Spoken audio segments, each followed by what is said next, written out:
All right. Hello. My screen is super, there we go. A little better. Welcome to Imperfect with Rebekah and Zandra. The light coming in behind me is my daughter playing with the windows.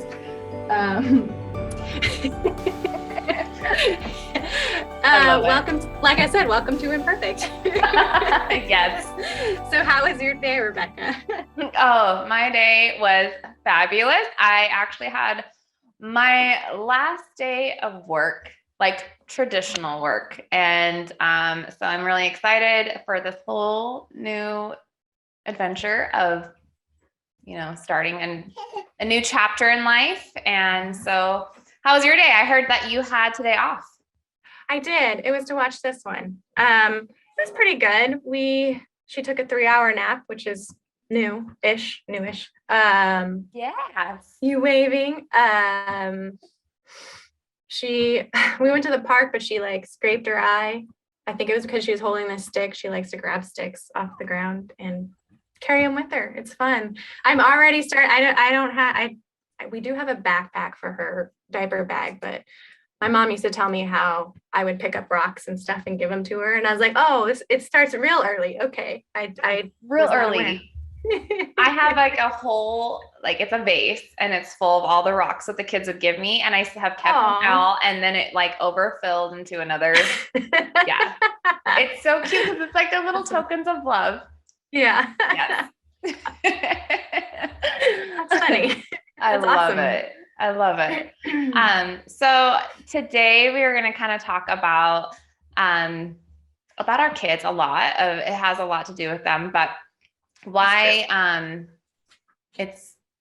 we're going on to reconnecting with our roots. And so when it comes to talking about reconnecting with our roots, sometimes when we mention that to people, they're like, what does that mean? So I really wanted to kind of get your opinion, your side of that. What does it mean to you when we talk about reconnecting with our roots?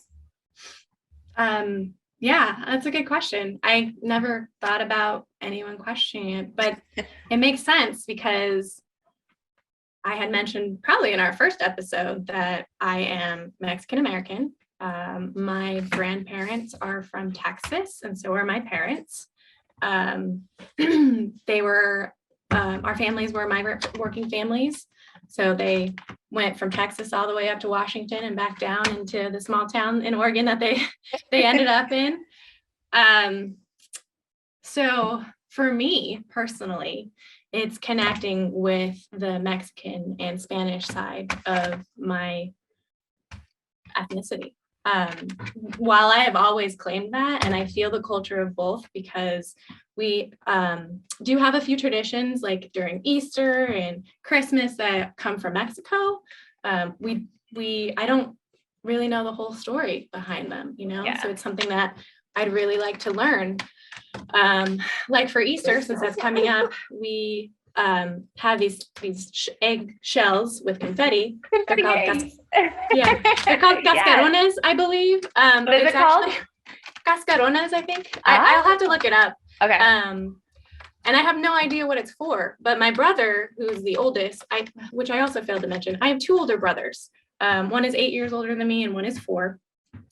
He was the one that, before the easiness of tracking your ancestors with the internet, he was doing the search of where we're from. He was like, I'm pretty sure it has to do with fertility. You crack an egg. Yes. And the confetti goes all over to try and spread the seed. Yes. To be fruitful. I was like, oh, and it's usually around what? Summer solstice? No, not summer. No. But it's a ritual during a spring time. So yeah. So there's that. So I'd really like to learn the backgrounds about that, but also because, like I said, I do feel like I'm connected to the Spanish and Mexican side. I want to truly enrich myself in the culture and understand it better, not for myself, but also for my daughter, because when I was younger, and we can talk about this more, I'm sure we will, I actually got I guess you can call it bullied. I was definitely teased by a lot of the other Mexican kids in town because I couldn't speak Spanish. And it really hurt. And that's part of, it's hard for me to say that, but it's true. Like it's part of why I still don't really speak Spanish. I'm not comfortable speaking it because I was made fun of not being able to speak it or saying something weird or having a weird accent, which finally in college is when one of my professors was like, everyone has an accent. Your accent is fine. She's like, I have an accent. I'm from Barcelona. She's like, it's fine. Yeah. That's the husband back there. He waved. Hello, I don't know if you guys saw. Did you see Daddy? You did? Are you gonna go get him? I don't know where he went.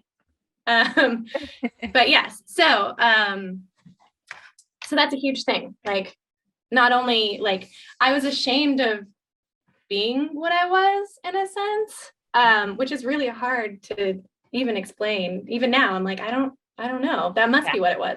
I was ashamed that I was Mexican, but not Mexican, essentially. Yes. So that was really hard. And that's something that I want to get over. Yeah. It's like a healing process. Oh yeah, absolutely. Yeah. It's definitely a healing process for me, but also like, my daughter is very fair, because her dad is white. So she's definitely not going to look like, well, she looks similar to me, but she's not going to look like me. She looks more like my mom, honestly. She's got lighter brown hair and she's also very fair. Surprisingly, the Spanish speaking people in that area also know she's Spanish somehow, even though if I saw her, I don't know, I wouldn't have guessed. Who knows? But yeah, that's a huge thing. Healing process for me, but I want her to have the richness that I didn't have so that we can celebrate life and culture and family, which is also a huge thing. Yes. I feel that a lot because, I learned as much as I could when I was little, from my mom, and it started at a really young age where the first thing it was actually learning how to bead. So for those who don't know, we talked about this quite a bit, or a little bit, we kind of ramble on a lot, but, I am, Native American and Scotch Irish, and my mom, was actually born on the Yakima reservation. And she was taken from the reservation when she was 3, and she was placed into a foster care. Fortunately, she was able to be with her sister, one of her sisters, and then she lost contact with the rest of her siblings. There was 5 of them. And so I know that there wasn't a lot that she knew because, she was only 3 years old. And so she really tried to teach that to us as much as she knew. And so it started with beading. And so now that I'm older, I want to be able to pass that along to my boys, kind of like how you're talking about with Sabine. You want to be able to share that with her, but in a way that we actually are honoring it and not just, I want to be able to pass on traditions and culture that is rich, like you were saying, to my boys. And so finding a way to do that, and a lot of it with like that healing, because there was a lot of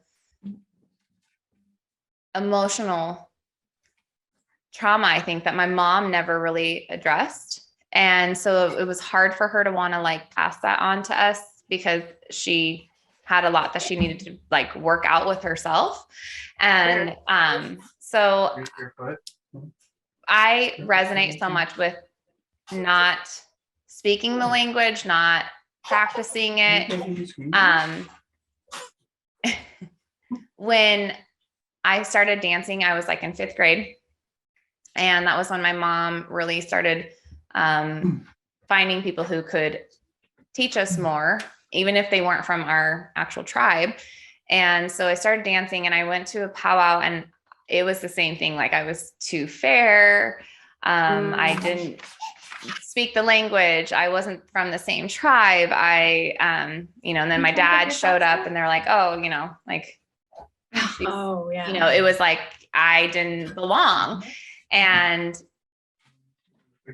I mean, I still get that even as an adult. It's like, you're not Native enough. And so then you kind of, I don't know if you've heard the term, have you heard the term pretendian? No, but yeah. Oh, actually, I think I have, but only in the context of like when, like supermodels take on headdresses. Yes. Like, did Victoria's Secret do that? Yes, they did. Okay. I've heard it in that context. Yeah, I could see and just like, people claiming to be Native when they're not. And so there's a lot of that where, when you come across, so I obviously wasn't raised on the reservation. I wasn't raised with the culture and everything. And so when I'm trying to learn more and I'm, trying to surround myself with it, there's times where I'm like, oh my God, I feel like that's how I end up feeling like I don't belong, but yeah, I want so badly to reconnect with that. So that to me is, like you're saying, it's almost hard to explain, like, especially even now as an adult, like trying to figure out like why it's so important. And what it means is that it's just, I have this deep part of me that wants to know more. And fortunately with my dad's side of the family, they have, so much history and so much that we know, and we can look at pictures and we can see documents and we know where we come from. And we know, like we have a town in Washington where an actual train depot is named after our family. And so it's like, so I don't feel that as much from my dad's side of the family, because I can see like, things that represent us and where we came from. And so I think the biggest thing is like not knowing she's tired again somehow. Like our family and like where that originated from. And so that's like the biggest thing for me. Yeah. And the other thing I forgot to mention as to why it's important is, and it's probably the same for Native Americans, is assimilation. I don't even know that a lot of people understand that word. Yeah. But I feel like it's interesting because I feel like my dad's side of the family was more about that. And maybe it's because they are Texan for so long. Like there's a saying that we didn't cross the border crossed us, because technically Texas was part of Mexico for a long time. There was no borders either. Well, that too. Yes. So it was my dad's side who spoke more Spanish, and we did do family dinners at my grandparents on my dad's side on like Sundays, I think. Often, like, and it was huge. It was my aunts and uncles that were in the area and the cousins. We'd have dinner. Grandma would usually make it, and everyone would just be outside doing whatever in her yard and garden. And I wasn't. It wasn't until I was like 8 or 9 that I realized the word aunt and uncle were the same as tia and tío. I had no idea. I used them separately because on one side of my family they were aunt and uncle, and then the other side they were tia and tío. Like it did not connect for me. Yeah. So it was definitely, to me, that's a part of assimilation. Why we are American, or we're American. Like I'm not different than anyone else, when I kind of am, and that's okay. Yeah. And and now that you like even saying like it's okay, like I think that's the biggest thing too, is like learning to be proud of it. I feel like because of that need to want to, and not just want, I mean, because of, residential schools, the whole slogan was kill the Indian, save the man. And it was all about like, breaking down, removing them from their home and their families. And so they had no choice but to change and their viewpoints and everything. And That's a terrible so story. it's horrible. And so what's crazy is that so many people don't know still, like we're not taught the true history either. And we've got, people like my mom, where then she was raised without her culture, without her family, other than like her aunt, but they were raised to be a certain way. And then she had that struggle of like, I want to reconnect, but it was almost like it was disrespectful in a way to do that and to, want to learn more about herself.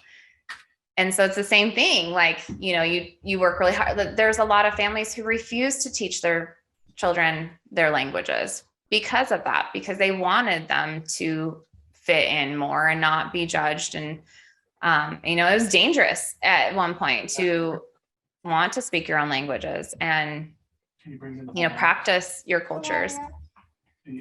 So I totally can understand that, like not knowing that connection. Yeah. So, and actually that segues into the next question, which is, what are the steps that you're taking to try and reconnect? We talked about it a little bit, a couple episodes ago. We mentioned it. We've mentioned it. We've mentioned it. So like, what are things that you like have been doing? Minor, I guess it's not really minor, but it feels minor to me. Like I'm really trying to make that the real effort of learning Spanish and using Spanish. It's kind of a little easier now that I have a little sponge to absorb everything. So we're practicing just vocabulary so that she knows the two words. This is not an ad, but if they want to connect us eventually, Duo, I think it says, I know it's spelled Duo. That's how I say Duolingo. It. Duolingo. I love Duolingo. Well, because it's like a game. It's so easy. And like, it's so easy, except for I haven't used it in like 2 weeks. And it sends me the little sad duo. It's like, come hang out and learn Spanish. I'm like, sorry. Can we connect on that? Do you know? Yeah, I don't know how, but I know we can. We're going to have to figure that out because I have it too. And I love it. I absolutely love it. I wish it had the languages that I'm trying to learn, but I just started it for Spanish. But I love that. No, yeah. I love Duolingo. So I will probably use that with her. Actually, when I first met my husband, I think he had mentioned, did you minor? He's hiding on the floor over here. Did you minor in Spanish, or were you?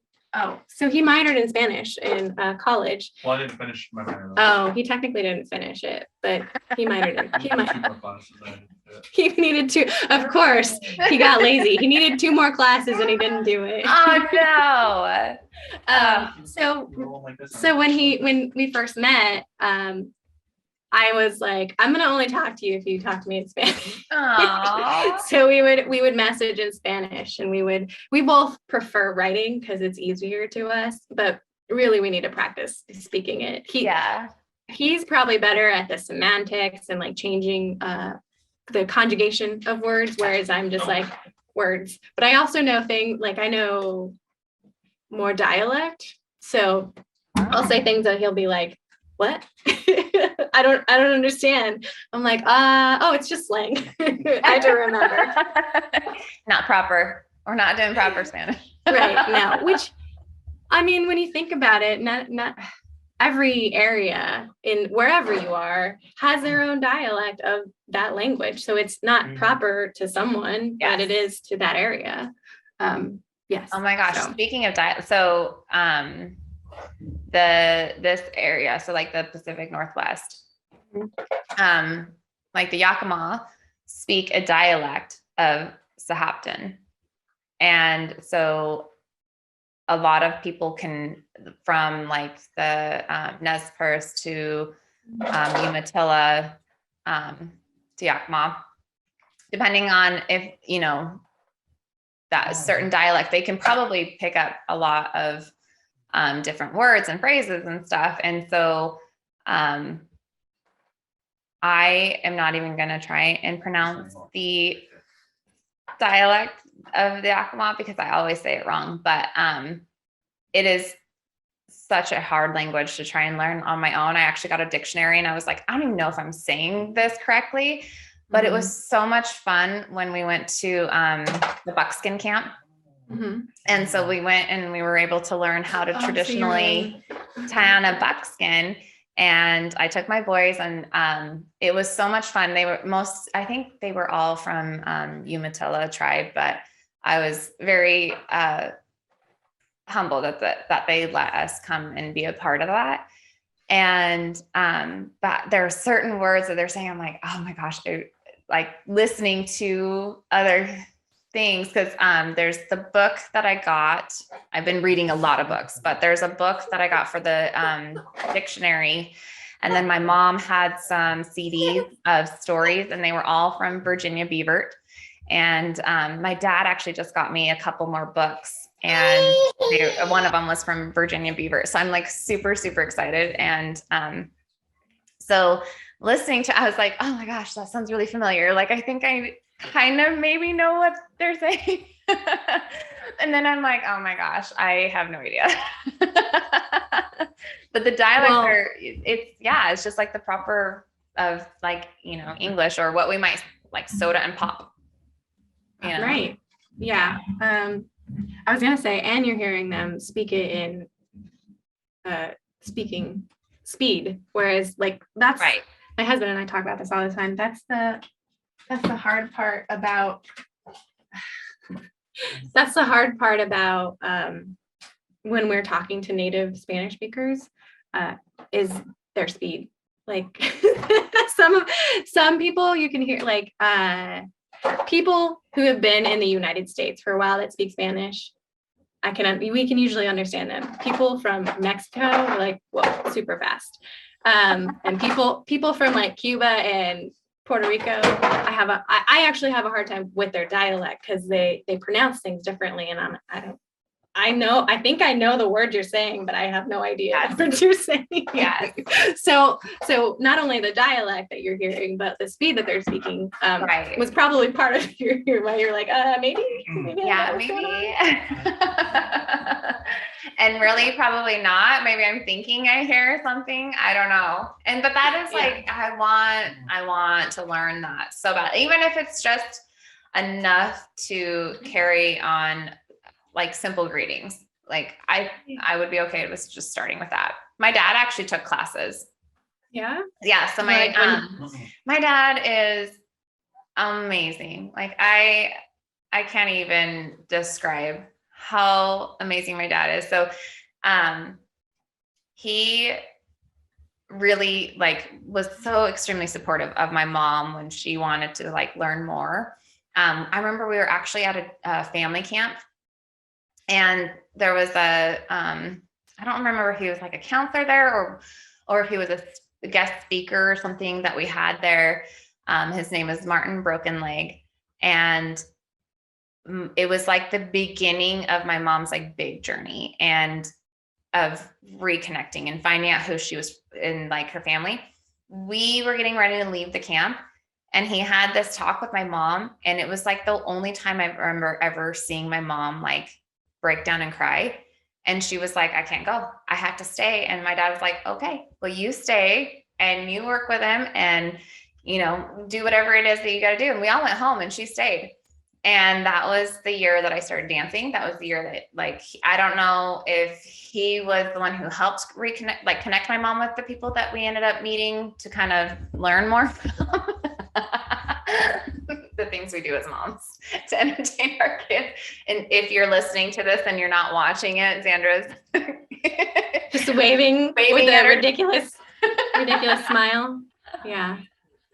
I love it. But no, and then now like my dad even went down to protest at Standing Rock Indian Reservation for the pipeline. I remember at the time like wondering what he was, I didn't understand what he was doing. I was like, why are you even there? And so now that I'm older, I'm like, and that wasn't even, like I say, I was younger. I was an adult. I should say, know. wasn't that 2016? That's I think it was, 16. Yeah. or maybe I even mean, 14. And that is like where I want to learn more, because I was completely ignorant as to what was even going on. And I'm ashamed that I have not known all the things that are going on in the world, our country alone. But then he has also worked with the Umatilla, Cayuse, and Walla Walla, which makes like the Umatilla Confederated Tribes. So there's some farmland that's on the church campgrounds, and he has worked with them to turn that farmland into the natural grasslands there. Oh, And so it's amazing, like the work and just really working on healing from, everything that has happened in our history. And it seems like such a small step, but it's huge to this area. And just knowing that he takes it so serious and supports me in this whole journey. And, to the point where he even wants to like learn as much of the language as he can. He was like, I probably can't speak it, but I wanted to understand, at least like when people are talking, I wanted to be able to catch those little phrases here and there. So he's been a huge advocate for me. And the people that did our buckskin camp, they are also the ones who helped kind of navigate that project.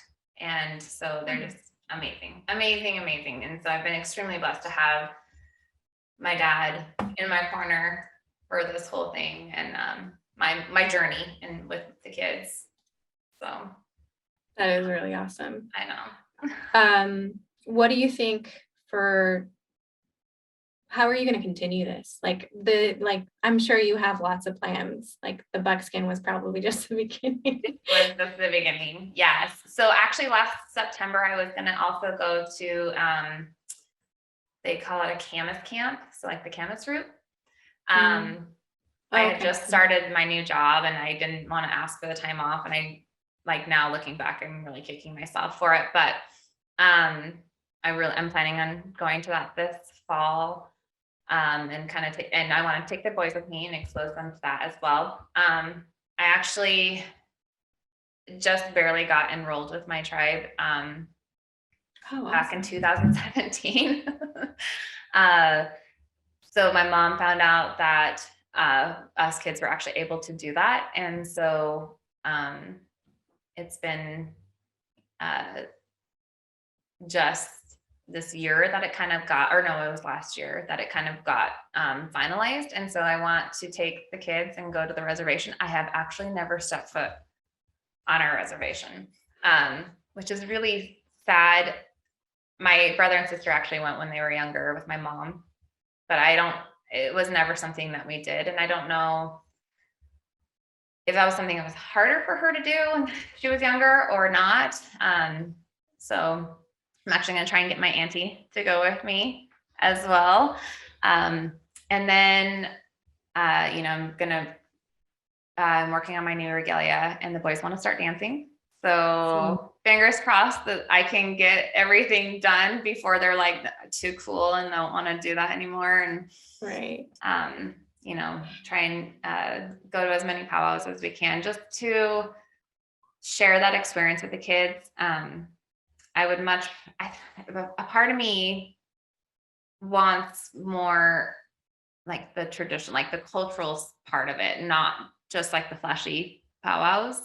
I would rather that like learn ceremonies and attend that and understand the importance of it. I mean, I want to learn that. Like I learned so much just at the buckskin camp, just different prayers and meaning behind why we do what we do. And so I have so that, and then these new books that my dad got. Now that I no longer have my traditional quote unquote job, I'm going to have more time to kind of work on researching that more and digging a little deeper. And I started beading again. Nice. Oh my gosh, what was that, like 3 years ago? And then I just kind of, life gets busy and I put it to the side, and I'd like to get back into that. And the boys were actually learning. I was like, okay, my mom taught me when I was like 5. I should probably get on this and be teaching them these things. And it also dawned on me that my mom was probably about my age or close to when she started kind of making it a priority. Oh, that's interesting. Right? Yeah. So, well, I was just gonna say, I guess it's probably something with our age, because I think when I was 35 was really when I was like, I really want to connect more with my heritage. And part of it, you and I had spoken privately about it, and I always think this, like, a lot of the Mexicans, we're going to call them Mexicans now, just so that people kind of understand. Mexicans are really mixed with Spanish and natives. Yeah. All I have from those natives are pictures of pictures in history books, which is crazy that they're even in history books when you think about it, because we don't really know anything. They're the Spanish conquistadors that brought a plague to them. Well, now to us it's simple. I think it was chicken pox or something, but it wasn't over here. And so most of them died from that, not from anything other than a disease that Europeans brought over. Yep. And I'm always fascinated by that. And you were like, there are no borders. Mexicans are native. And I was like, yeah, that's true. But I guess I got the pretendian guilt. I was afraid someone was going to think that I was pretending, but I'm always drawn to looking at like the modern adaptations of what they believe Aztecs and Mayans and Incas and whoever in these Central and Southern American countries, and like how beautiful it is. And yeah, there's the sun god, which is funny that we're talking about gods, or I'm talking about gods. I have always believed that all the believers believe in the same god or gods. Like it's the same being overall to me. And someone might call me blasphemous, and that's okay. But I'm more drawn to it because maybe they thought it was God's, because all humans need to understand something, and this is a way to do that. But like either way, I'm still drawn to Mother Earth, Gaia, and the nature around us. And obviously children are too. Like that's just us. That's our nature. My daughter loves being outside. Like even when she was super young, if I tried everything else and I had no idea what to do, I'm like, all right, well, I guess we're going outside. And like almost immediately she's like, and I'm good. like she was done. Yes. She's like, okay. Like, yeah. And so I'm always intrigued by, in your words, the regalia, which it probably is the same. Like, because when I'm like, oh yeah, they do have headdresses. They're my maiden last name means eagle. Like there's so many things intertwined. Like I would love to learn about that part, but it's hard because again, Europeans are erased so much of it. And it was in Mexico, it is still, or was, about assimilation. Like the lighter, fair skinned Mexicans are still in a higher echelon in society than the mixed race. What? I'm doing air quotes for those of you that didn't see, the mixed quote unquote race. Because we were called mestizos, and that's what I am. Like, honestly, if I'm thinking about it, I'm a mestizo. I know it for sure. Like I said, I'm 4 generations back. I'm Spaniard. That's not very far when you think about it. No, it's not. But we're also Mexican, like literally just Mexico. So yes. I'm drawn to it, but I'm like, I don't know where to start. The story is okay. I have a great book for you to read. Well, and I know that if we were Aztec, which is highly unlikely because they believe that most Aztecs were unfortunately killed off, we're from Oregon, strangely enough. We're back in Oregon. So this So it's book, crazy. I'm gonna send you this book. It's the History of Indigenous Peoples. Okay. And it's amazing. I mean, it's how I've always kind of viewed Turtle Island. Like it's how I've always pictured it. There was never borders, but we would migrate. Like we were always moving. Always. Always. And so, especially when you look at that and you're like, okay, so there's this like hard drawn line and we were just we never crossed that. And so you're just like automatically a Mexican and I'm like just a Native American. Like it Right. drives me so insane. Like oh my gosh, I could go off on a tangent on this, but reading this book, I was like, yes, like, oh my gosh. And just, and then seeing and reading like actual history, and it's not what we were taught at all. Like we were taught, I could go on, like Thanksgiving. Oh, help me. Like I'm just gonna shut my mouth right now. But my kids right now, like in Idaho, they have a new, what do they call it? American Indians class. They call it American Indian. First of all, it's funny. I was going to bring this up. I think I might have texted you about it. I work in the public school system and we have this program that's made specifically for schools. You didn't use it apparently, but I know most of Oregon does because my brother in North Clackamas uses it and I'm in Hillsboro. I mean, it's still the Portland metro area, but you would think, anyway, I'm looking at the categories of your ethnicity and it says American Indian. And I'm like, are you serious? Why are we still using this term? Everyone knows that Christopher Columbus thought he went to India. That's why we were Indians, but he wasn't in India. He's obviously an idiot. I mean, he tried something new, which is cool, I guess, except for then again, just killed people because they brought over disease. Rape and murder. Well, yeah, and that I wasn't even gonna bring that up because that just makes me so angry. Yeah, and we're still using it. I'm like, everyone know. Well, actually, kids probably don't know these days. Like, it is a term that needs to be removed. Like, everyone knows there's an India, and that's why it's Indian, not America's. Like, it wasn't even the West wasn't even a country yet because they were their own culture doing their own thing. Oh, you mean there was nobody living here like they all like to claim? Right, no, of course. Oh right, my gosh. No. And they didn't know how to take care of the land by like, sometimes removing trees so that there wouldn't be crazy fires. All right. Yes, we will go on a tangent, so we should probably move on. Well, and it was funny because I remember my mom, and I had her come and visit the school that I was working at before, and she came and did a unit for Native American History Month.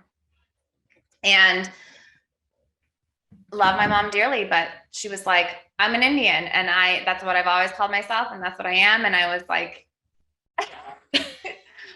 okay. And it was true. Like that's, when people would ask, like when I was growing up, what are you? And what are you? That was like one of our first episodes, it was like, oh, I'm an Indian. And it wasn't until I actually met an Eastern Indian for the first time. And she was like, no, you're not.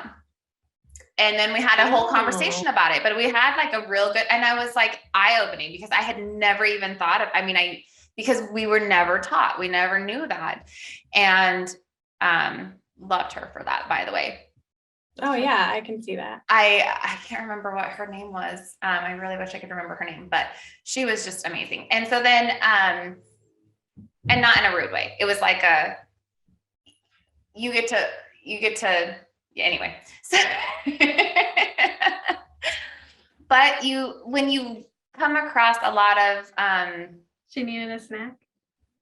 Oh, what do you guys still call themselves Indian. I mean, we even call a lot of things like Indian time, like we run on Indian time, or, Oh, right. you know what I mean? Like it's still, Yeah.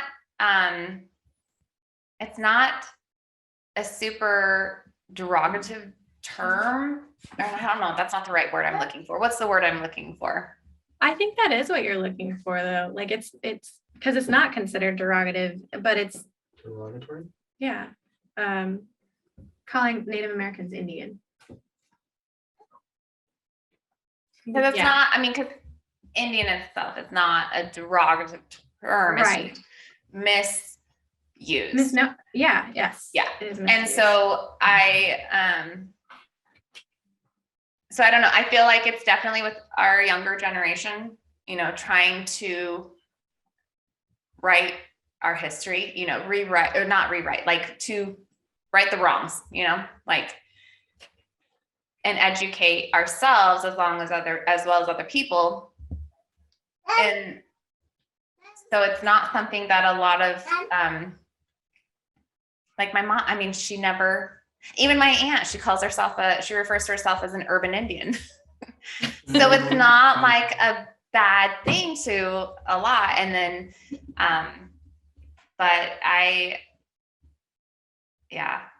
we could go on forever about that, but I feel like, so back to like, we were talking about like the assimilation and, you know, what we're going to do. So I guess it kind of comes back to how is reconnecting with our roots and what we're going to do in the future. For me, that comes back to educating myself, helping to educate others, as well as like the most important thing is going to be for my kids, because I do want them to know the true history. I want them to be proud that, you know, because like you were saying, I have 4 boys. 2 of them are blonde hair, blue eyed.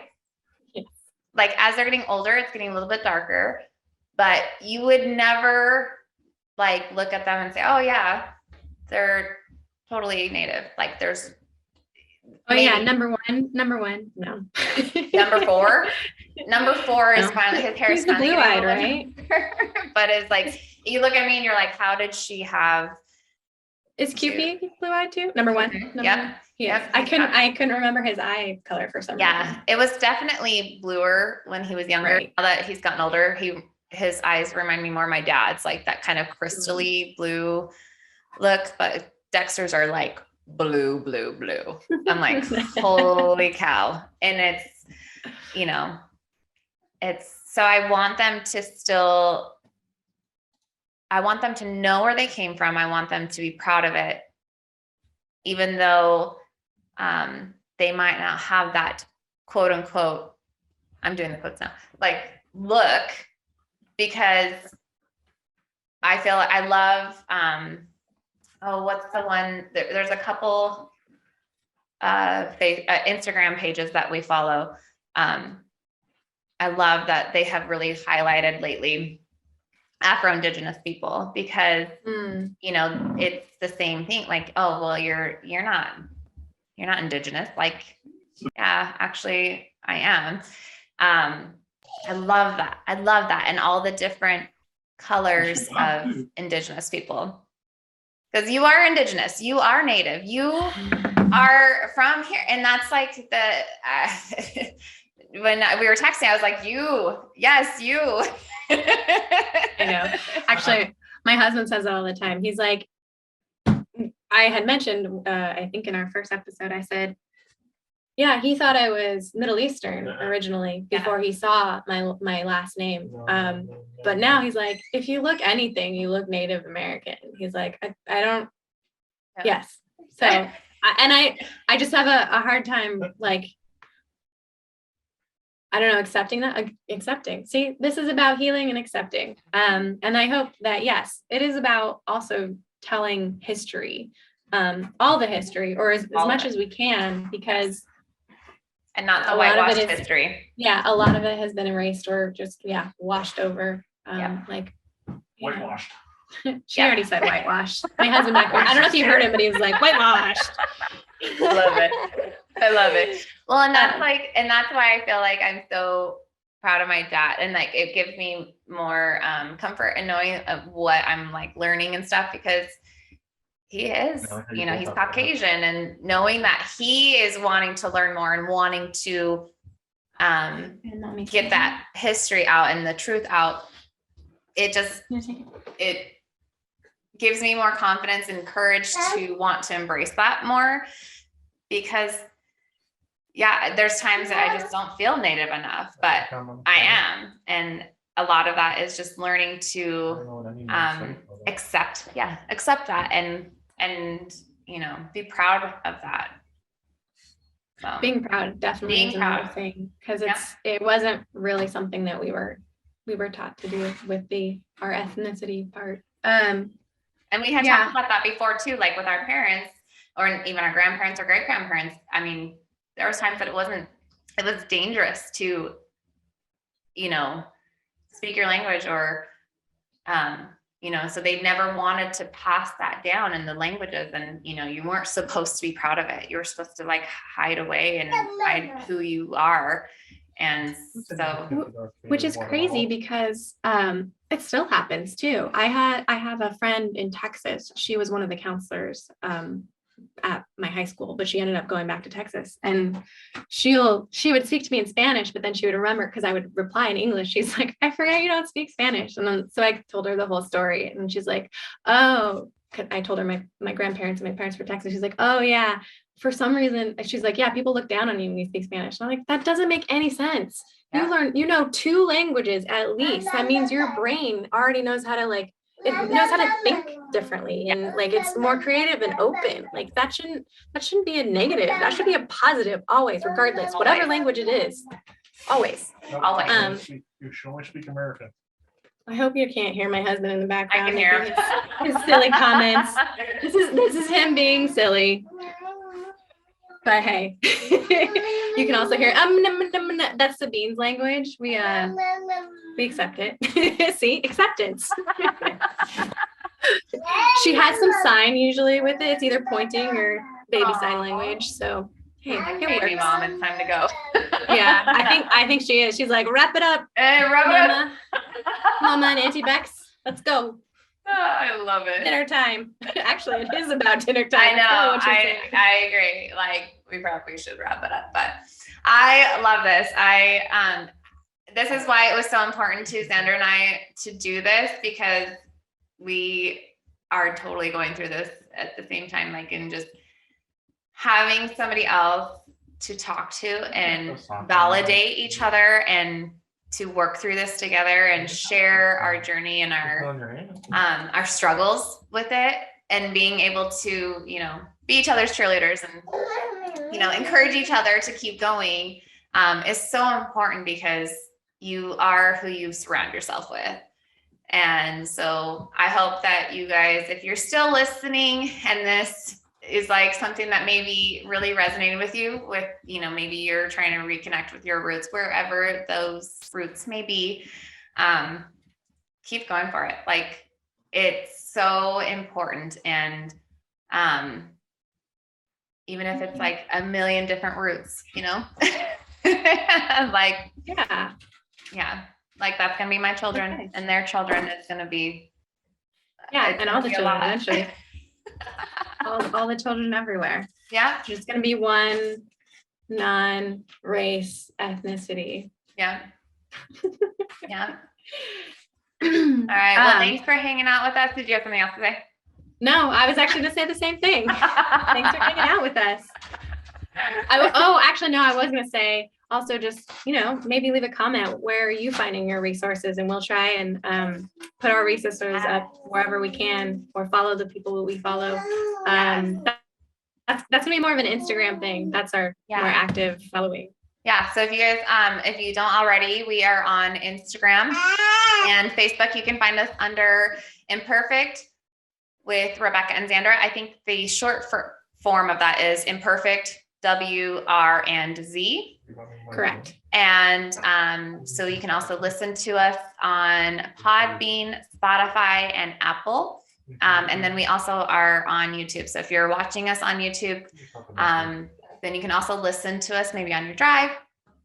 And yeah, please leave us a comment and a like. Let us know if this is like a journey that you're going through as well, because we would love to find more literature, resources, Facebook groups. I'm in a lot of Facebook groups right now, or just like some other pages that we can follow and, you know, be this huge community together. So Yes, that would be awesome. yeah.